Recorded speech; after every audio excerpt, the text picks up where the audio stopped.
So we got some information coming in here from Forbes.com about the new Z Fold 6.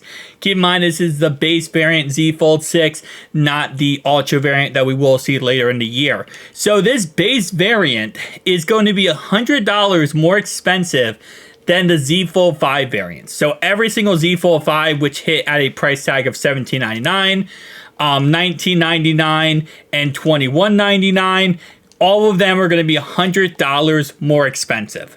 So even though we heard earlier this year, that Samsung found some more companies to help them develop their inside displays for a little bit cheaper, just like always, seems like the business is not transferring over any of those savings to the consumer.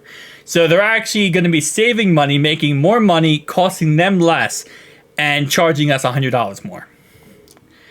Gotta love it, man. Gotta love it, Samsung.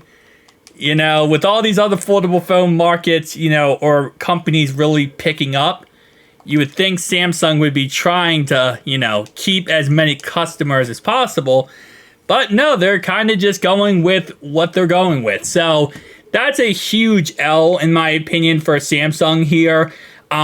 I think a lot of people are going to be just interested in the Ultra variant anyway, so I'm not sure how many people are going to be interested in the base variant, as the base variant is really just a outside screen is a little bit thicker.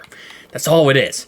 Everything else is pretty much the same. Yes, it has the Gen 4 processor, Snapdragon 8 Gen 4, but I mean, at some point, it's kind of like iPadOS and all these other different phones and tablets come out. How much are these products actually fully utilizing the processing unit inside, and also how many people are actually going to be power users enough to actually see the difference? I mean, an 8 Gen 3 to 8 Gen 4 is not going to be that much of a difference when you're using it day to day.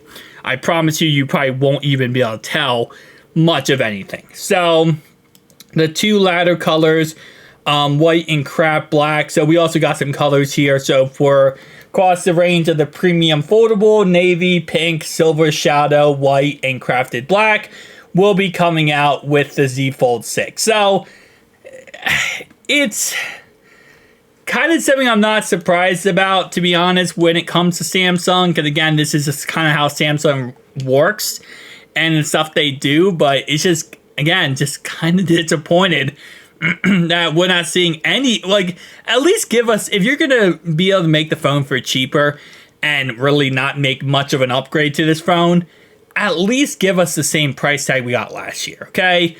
Adding $100 plus all that is just nonsense. That's just, grinds my gears. I'll say it like that. But tell me down below your thoughts and opinions. I'll see you guys in the next one.